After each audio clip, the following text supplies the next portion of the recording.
Are you looking to fine-tune? Whether for your business, your job, your team, or yourself.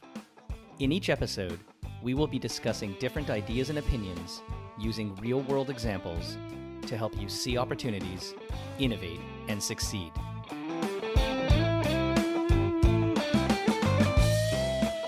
Hi, it's Corby Fine, and welcome to Fine Tune.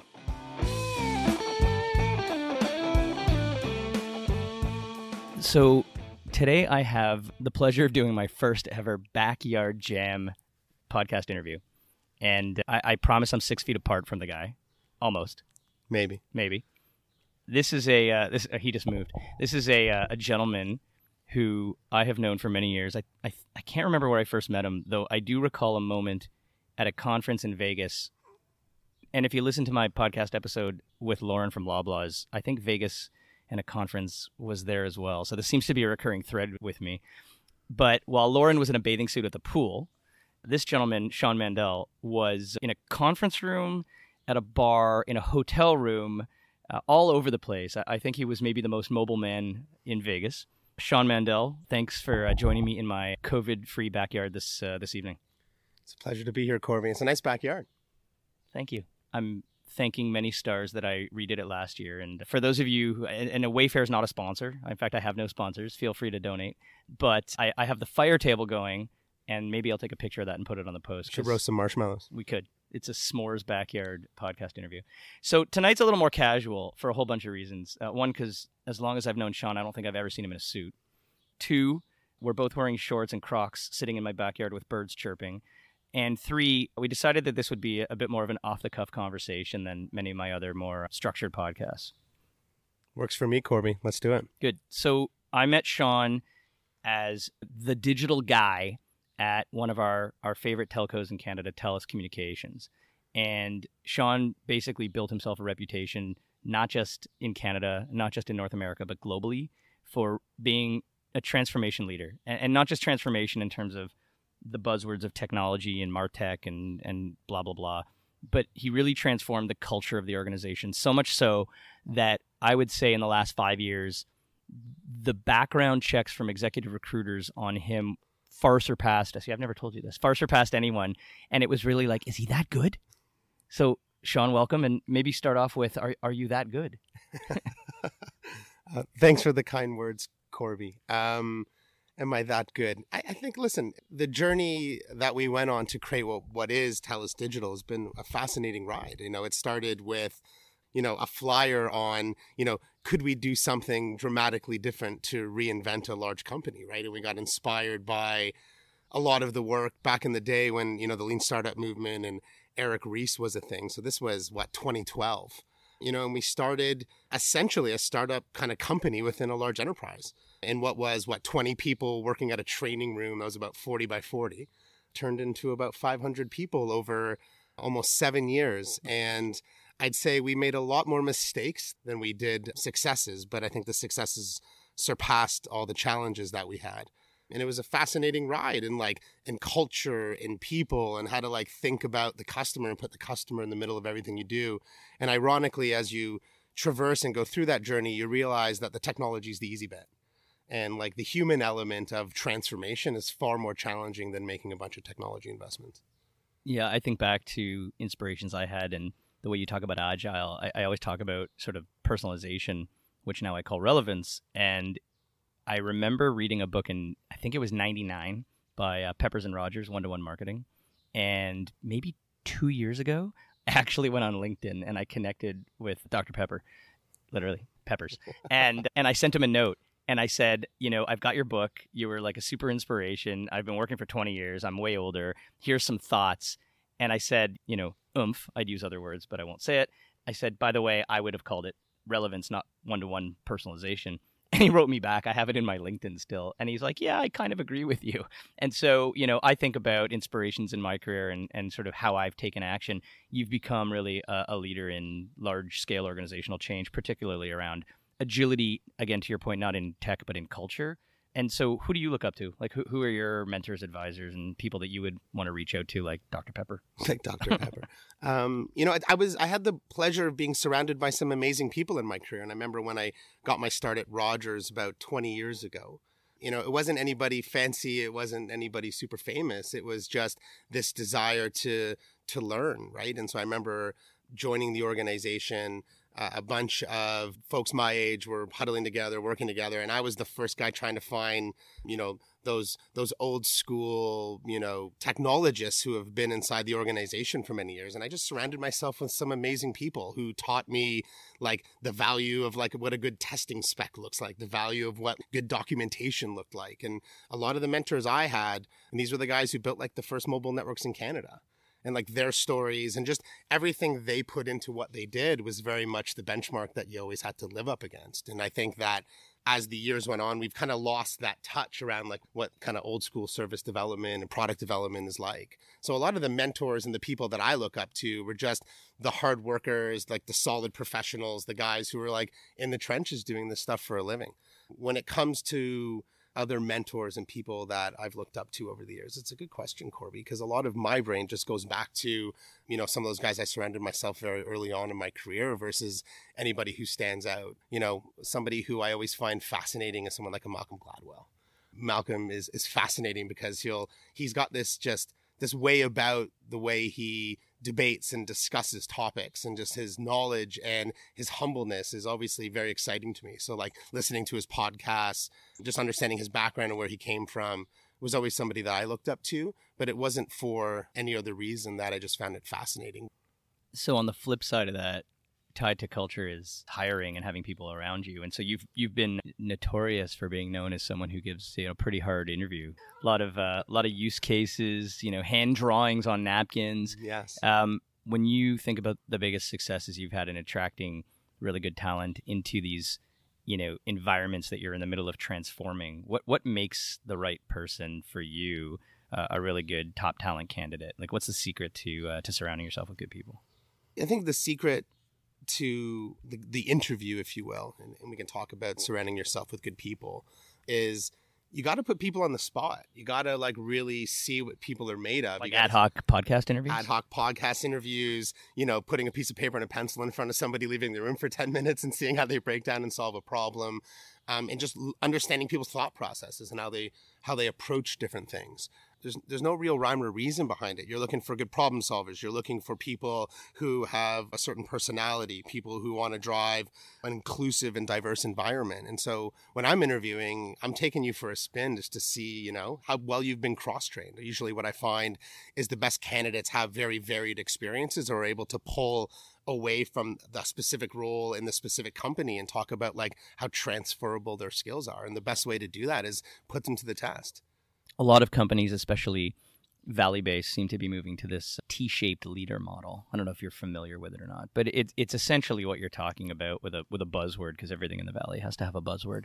And it's essentially the notion of you go deep in a very specific vertical area, but you've got a bunch of cross-breadth skills from experience, different organizations, different verticals, different leaders, and that you can find a way to tie it all together. So I think it's you should probably look that up. Yeah, for sure. Of course. Gladwell might have done something about it. Who knows? But it's about how wide you go, how deep you go. It makes a lot of sense, but it's also about the ability to transcend that experience and make what you've done very relevant to the role or the opportunity that's sitting in front of you. Sometimes you find it very difficult with people with broad experience to get them to focus on like one thing.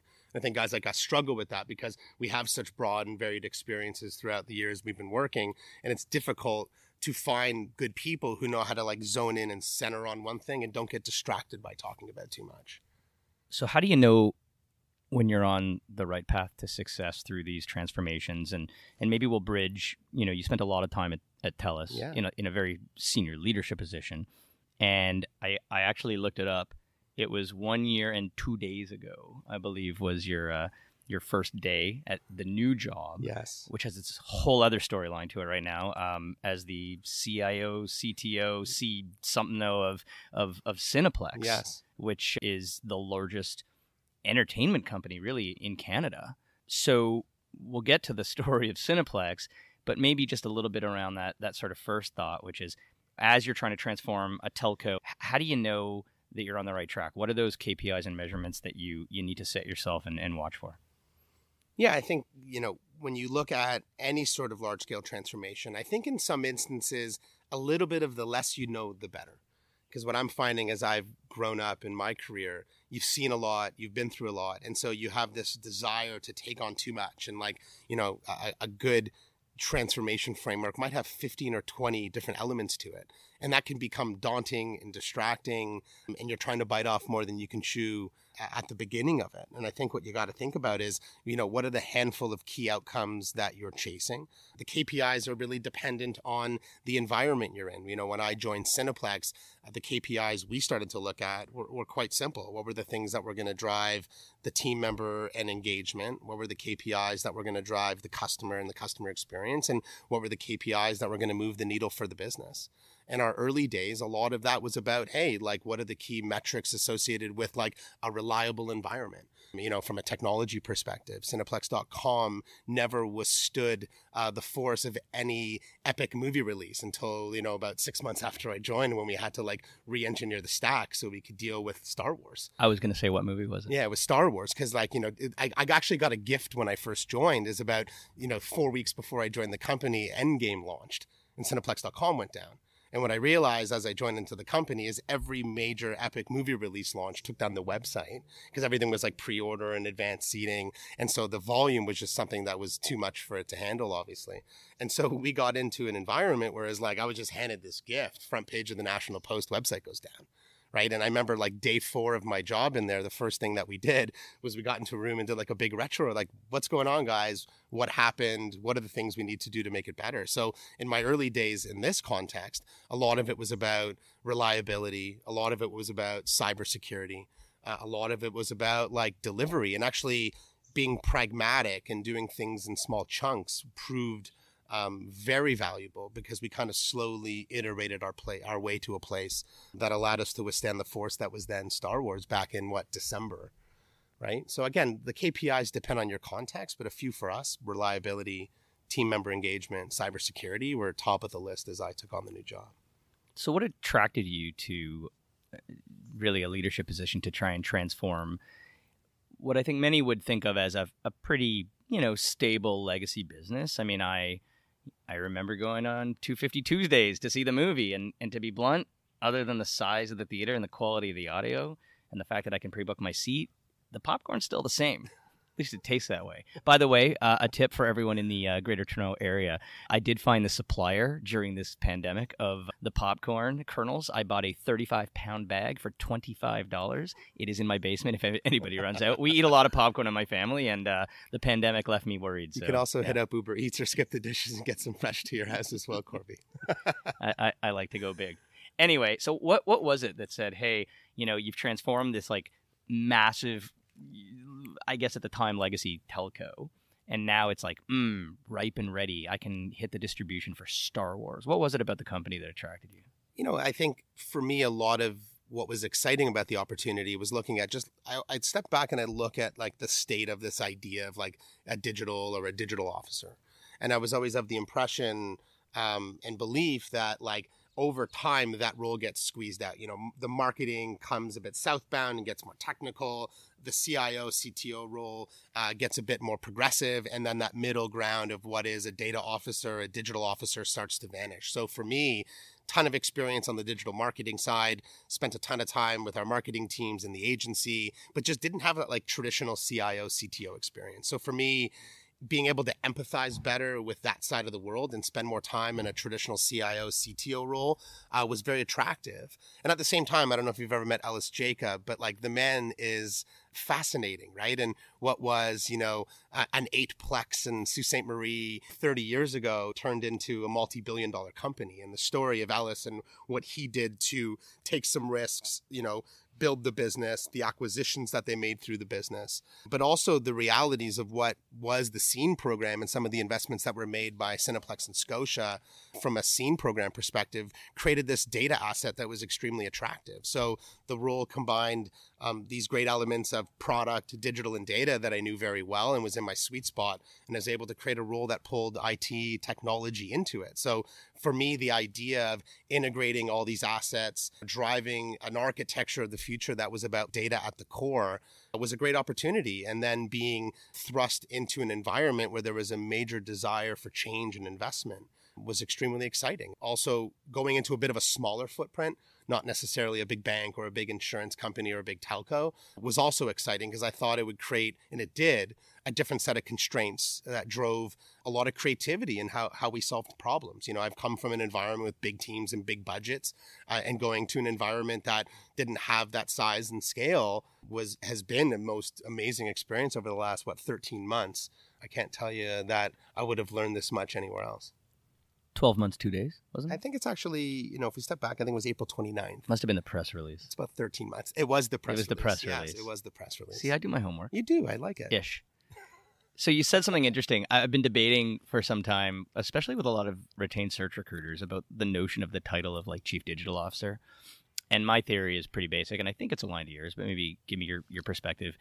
The fact that everything has some element of digital in it, even, think about the newspaper business.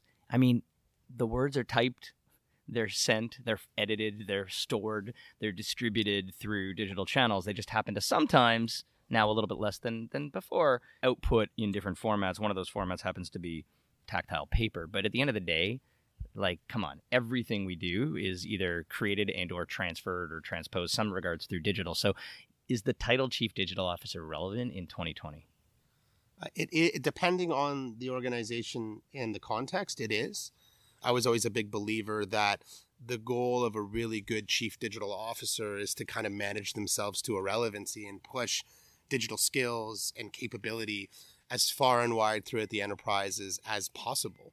So for me, I always had that mindset that is, my success is born out of other successes. And if I could be a catalyst for change that drove digital capabilities very deep within an organization and allowed people to really truly embrace it. I was always a big fan of like distributed software development, and that I always had a bit of an allergic reaction to this idea of like a center of excellence, right? Like hoarding certain skills associated with a certain practice. Think about like an analyst or a data scientist was always very counter to, my view of the world. And so for me, that's where I think there will always be a function for someone who plays that transformation role. Call it a transformation officer, call it a digital officer, it doesn't matter.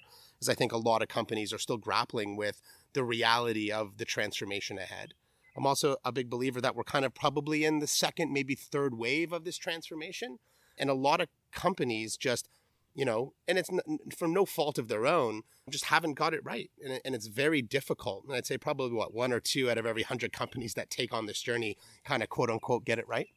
And so, a lot of organizations are starting to rethink about reinvention. Again, build on work that they've already done. Look at ripping and replacing a lot of technology that they've put in. Because you and I should have a talk right now about how, if we talk about data for a while, we talk about machine learning as an example. It's a human problem, not a technical problem. Like building an algorithm is not a complicated feat. Transforming an organization to understand how to embed an algorithm in their processes is 50 times harder than building an algorithm in and of itself. And that reality takes people who have that type of experience. So call it what you want to call it. But I think that role is still relevant in 2020, especially in companies that aren't inherently digital natives.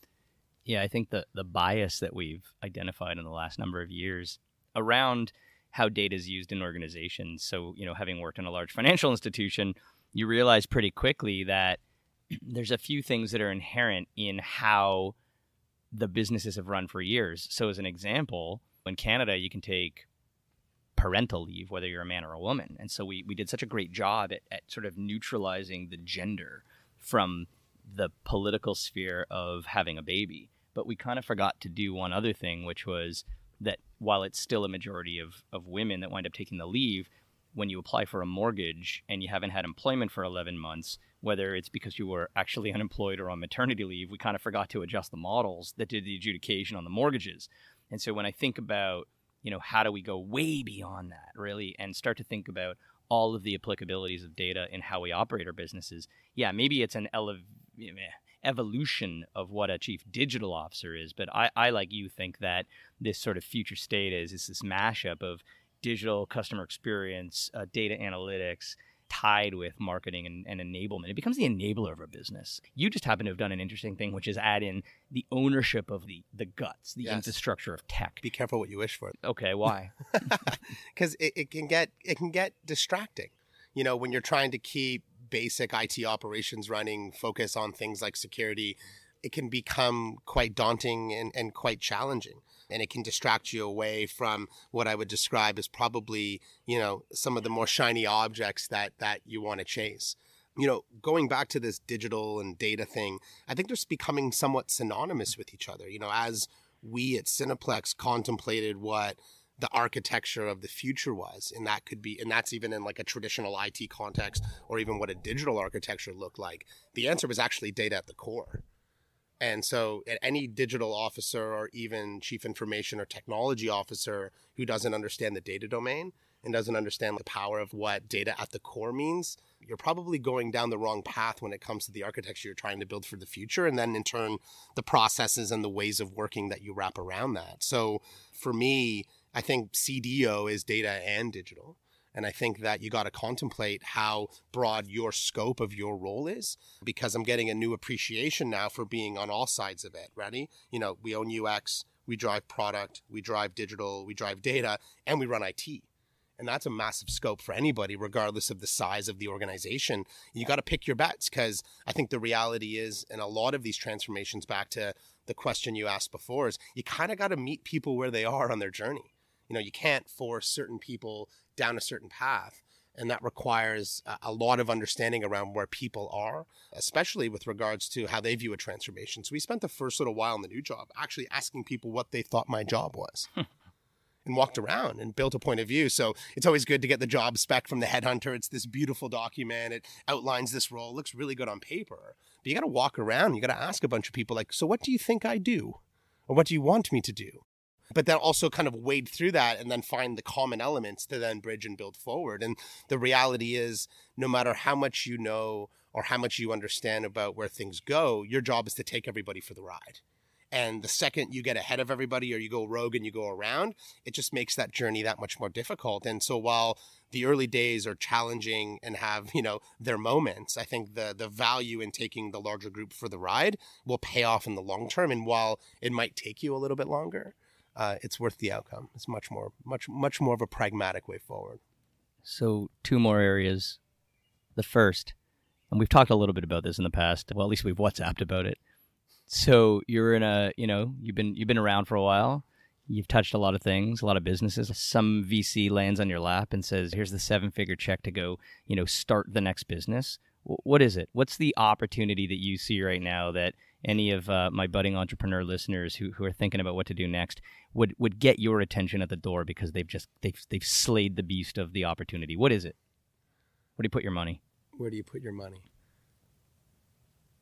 There's a few ideas where you can put your money. And I think there's a lot of companies and solutions and applications out there that try to solve this riddle. But this idea, and we came up with it a while ago, as like introspection as a service. This idea that like people are looking for self-improvement, people are looking for coaching. There's a massive knowledge and wealth out there. And right now, a lot of it's like very superficial. So like you'll hit like a feed of your favorite social network, you'll hit things like Google Now, and you're just being like inundated with all this nonsense. And while Google and a bunch of these guys are trying to personalize this stuff for you, there's a different way to go about, you know, what I would describe as like this meld of like a mind map with like digital coaching and kind of essentially like what becomes a newsfeed of your life. And we always joke that it was like this idea of like, how do you create something that drives introspection as a service and how you can focus more on yourself versus all the superficial bullshit that's being thrown at you because it's just not relevant. And so I truly believe that there's money to be thrown at something that just like takes like relevance and personalization and this kind of theme of introspection to the next level that from every service or app that I've ever played with never has actually cracked the nut on that problem. Yeah, it's interesting. I actually have a good deck on this and a big plan. We should do something about it. Well, I should take you through it. We're going to hang up soon. Yeah, I wish I had more time and have more time to put into something like that. It's interesting. I've been experimenting a little with, social post titling, and there's no question there's so much of the same that it doesn't take much to be a little bit controversial in the way you title something, and you get tons of views. In fact, I broke my own LinkedIn record the other day, and it's still counting. Look at you. 45,000 views of a post. And it's amazing to think you write something, and within like 2 weeks, 45,000 people have read it. 400 or 500 have taken the time to actually comment on it. And the next day you could do something that gets like 7. And I think people are looking for, whether it's introspection or something that at least stimulates their brain that feels a little different than everything else around them, because it's all so homogenized. It's true. We always had this chat that like, well, how different is it than reading the newspaper? The headline on the newspaper and everything on that physical copy is generally the same, and everybody's being fed the same news. So I don't think we've gotten, as your point, as far away from that as probably we would like. And I think that that's part of the challenge. So last area, and I generally ask... We should interview you, Corby. We could. Maybe. We end most of my podcasts with a question of asking, if you had the chance to be the CEO of your business for a day, what would you do next? And I would add to that the caveat that your business is in an interesting situation. Yes. Maybe explain it to those that aren't familiar. Yeah, obviously government mandated shutdowns due to COVID have done a good job flattening the curve and putting it in a good trajectory. And we're obviously seeing the other side of that now. But the last 90 days have been quite the wild ride inside of the company. If I was the CEO for a day, what would I do that's maybe different? It's interesting because I think what's happening now inside of the organization is it's forcing a bunch of discussions and decisions that, need to get made. And so it's funny, as I've reflected on that, even before we had this conversation, I think we are heading down the right path, making the right bets, really focusing on what is core. And so I'm pretty stoked around what's happening internally right now, because the discussions on the budgets or the discussions on structure or the discussions on priorities are the right discussions. And so I think if anything, I would just further double down on what we're doing right now internally. And I probably wouldn't have said that a year ago, but now, things are moving in a very good direction. So what I am going to ask you at the end of this is for a couple of movie codes so that I can raffle them off for my listeners. You want to raffle them off to your listeners? I have a pair of LinkedIn socks that I haven't yet given away to anybody, so I think I'm going to do movie codes and LinkedIn socks. I'll get my hands on a few codes for you, Corby. Sounds good. So, Shawn, I think you've said some interesting things today. One, listen to Malcolm Gladwell, because he's always got something to say. The less you know, the better. And when you're starting a new job, go around and ask people, like, what do you think the role should be? Don't always make an assumption that what the recruiter puts on a piece of paper is 100% accurate. I think we've all experienced that before. The notion that the digital in CDO is just one of the many words, and data is the other big one. And I think you and I have talked a lot about that. My CMO fantasy of the future is sort of marketing, branding, advertising mashed up with client experience and data. Because, I do think at the end of the day, being an enabler in a business is really a fun role, and I will not wish for the technology. You can continue to do that, and maybe we'll find, oh, by the way, there's a giant raccoon walking along the fence behind you. Yes, we are actually in my backyard with a fire and a raccoon. At least he doesn't look like he's coming this way. No, he's hanging out there. And then finally, I think something I've never really actually heard you say, spend money on introspection. And I think that's a whole other topic that maybe we'll follow up on when you interview me, because I definitely need some introspection in my life.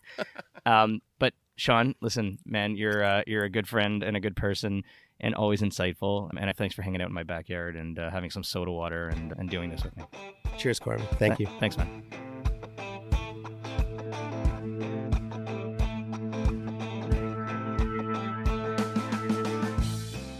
You've been listening to Fine Tune.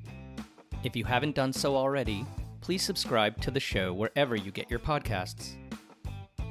You can connect with me on Twitter @CFine, through LinkedIn @CorbyFine, or visit my website, corbyfine.com.